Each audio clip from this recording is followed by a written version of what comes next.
નમસ્કાર વહાલા વિદ્યાર્થી મિત્રો, આજના આ વિડીયોમાં આપણે જોવાના છીએ ધોરણ 9 ગણિત વિષયનું સંપૂર્ણ પ્રશ્નપત્રનું પરિરૂપ અને સંપૂર્ણ બ્લુપ્રિન્ટ આજના આ વિડીયોમાં જોવાના છીએ. તો ખાસ વિદ્યાર્થી મિત્રો, આ વિડીયોને અંત સુધી જરૂરથી જુઓ. તમારી પ્રથમ પરીક્ષા માટે તમને આ પ્રશ્નપત્રનું પરિરૂપ ખૂબ જ કામ આપવાનું છે, તો ખાસ વિડીયોને અંત સુધી જરૂરથી જોજો. હું તમને સંપૂર્ણ માહિતી આપીશ કે કેટલા ગુણનું તમારું પેપર હોય છે, તેમાં કેટલા ગુણના વિકલ્પો, કેટલા ગુણના મોટા પ્રશ્નો, દરેક માહિતી આ વિડીયોમાં તમને મળી જશે. તો ખાસ વિડીયોને અંત સુધી જરૂરથી જુઓ. તો ચાલો વિદ્યાર્થી મિત્રો, આજના આ વિડીયોની શરૂઆત કરીએ. તો સૌપ્રથમ વિદ્યાર્થી મિત્રો, તમે જોઈ શકો છો પ્રશ્નપત્રનું પરિરૂપ પ્રથમ પરીક્ષા માટેનું છે અને અહીં તમે જોઈ શકો છો 2023-24. તો તમે કહેશો કે આ તો જૂનું છે, પરંતુ વિદ્યાર્થી મિત્રો આ વર્ષે પણ બદલાવાનું નથી, એટલે તમારે આવું જ પ્રશ્નપત્રનું પરિરૂપ તમને તમારી પરીક્ષામાં જોવા મળશે. ખાસ ધ્યાન એ રાખવાનું છે. સૌપ્રથમ જણાવી દઉં કે સમય તમને 2 કલાકનો મળશે. કુલ ગુણ 50 ગુણનું પેપર તમારું હશે. તેમાં વિદ્યાર્થી મિત્રો વાત કરીએ સૌપ્રથમ પ્રશ્નના પ્રકાર અને ગુણભાર, કે કેવા પ્રકારના પ્રશ્નો હશે અને કેટલા ગુણના હશે. તો સૌપ્રથમ હેતુલક્ષી પ્રશ્નો તમને 10 જોવા મળશે, જેના તમને 10 ગુણ આપવામાં આવશે. બીજા હશે ટૂંક જવાબી પ્રશ્નો, જે તમને 8 પૂછવામાં આવશે, જેના તમને 16 ગુણ મળશે. બીજા છે ટૂંક જવાબી પ્રશ્નો, જે આનાથી થોડાક મોટા છે, જે 4 હશે, જેના તમને 12 ગુણ આપવામાં આવશે. આમ પછી હશે લાંબા પ્રશ્નો, જે ખૂબ જ મોટા હોય, તે તમને 3 પ્રશ્નો પૂછવામાં આવશે, તેના તમને 12 ગુણ આપવામાં આવશે. આમ ટોટલ વાત કરીએ તો 25 પ્રશ્નો અને 50 ગુણનું તમારું ટોટલ પેપર હશે. હવે વાત કરીએ કે કેટલા પ્રકરણ પૂછાશે અને કયા પ્રકરણમાંથી કેટલા ગુણનું પૂછાશે. તો પ્રકરણ દીઠ ગુણભાર, તેમાં સંખ્યા પદ્ધતિ, એટલે કે પ્રકરણ નંબર 1 માંથી 10 ગુણનું પૂછાશે, પ્રકરણ 2 માંથી 12 ગુણનું પૂછાશે, પ્રકરણ 3 છે તેમાંથી 5 ગુણનું, પ્રકરણ 4 માંથી 7 ગુણનું, પ્રકરણ 5 માંથી 4 ગુણનું અને પ્રકરણ 6 માંથી 12 ગુણનું પૂછાશે. આમ ટોટલ 50 ગુણનું તમારું પેપર તમને જોવા મળશે. એમાંથી વિદ્યાર્થી મિત્રો વાત કરીએ કે જો તમારે માત્ર ને માત્ર પાસ થવું છે, તો તમે કેટલા પ્રકરણ કરો.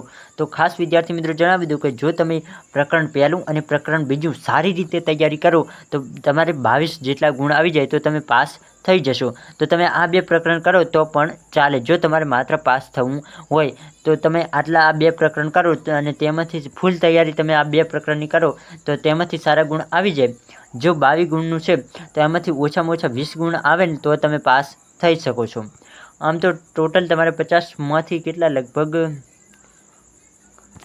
17 આસપાસ લાવવાના હોય છે. તમારે 50 ગુણમાંથી 17 જેટલા ગુણ લાવવાના હોય છે, તો તમે પાસ થઈ જશો. તો આ 2 પ્રકરણ ફૂલ તૈયારી સાથે કરો તો તમે પાસ થઈ શકો છો. આગળ વાત કરીએ પ્રશ્નપત્રનું માળખું કેવું હશે, તો તેની પણ ડિટેલમાં જોઈએ. વિભાગ એ હેતુલક્ષી પ્રશ્નો તમને જોવા મળશે. તો હેતુલક્ષી પ્રશ્નોમાં તમને કેવા પ્રશ્નો, તો કે પ્રશ્ન ક્રમ 1 થી 10 પ્રશ્નો, દરેક સાચા ઉત્તરનો 1 ગુણ આપવામાં આવશે, જે તમને MRQ, MCQ વગેરે પ્રશ્નો પૂછવામાં આવતા હશે. ખાલી જગ્યા અને ખરા ખોટા એવા દરેક અલગ અલગ પ્રશ્નો તમને જોવા મળશે, જેનું ડિટેલમાં તમે વાંચી શકો છો.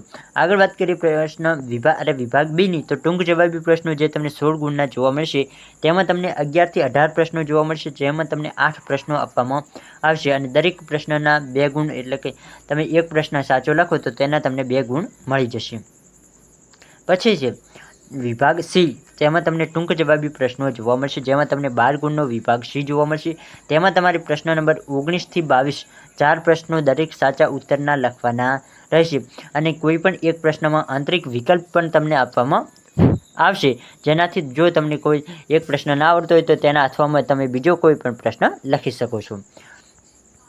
વિભાગ D ની વાત કરીએ તો વિભાગ D માં તમે લાંબા પ્રશ્નો પૂછવામાં આવશે, જે પણ 12 ગુણના હશે, એટલે કે તમને 3 પ્રશ્નો પૂછવામાં આવશે અને 4 ગુણનો એક પ્રશ્ન હશે, તો 4 તરી 12 એમ તમને 12 ગુણના પણ જોવા મળશે. તેમાં પણ કોઈ પણ એક પ્રશ્નમાં આંતરિક વિકલ્પ આપવામાં આવશે. તો આ રીતે સંપૂર્ણ તમારું પ્રશ્નપત્ર હશે.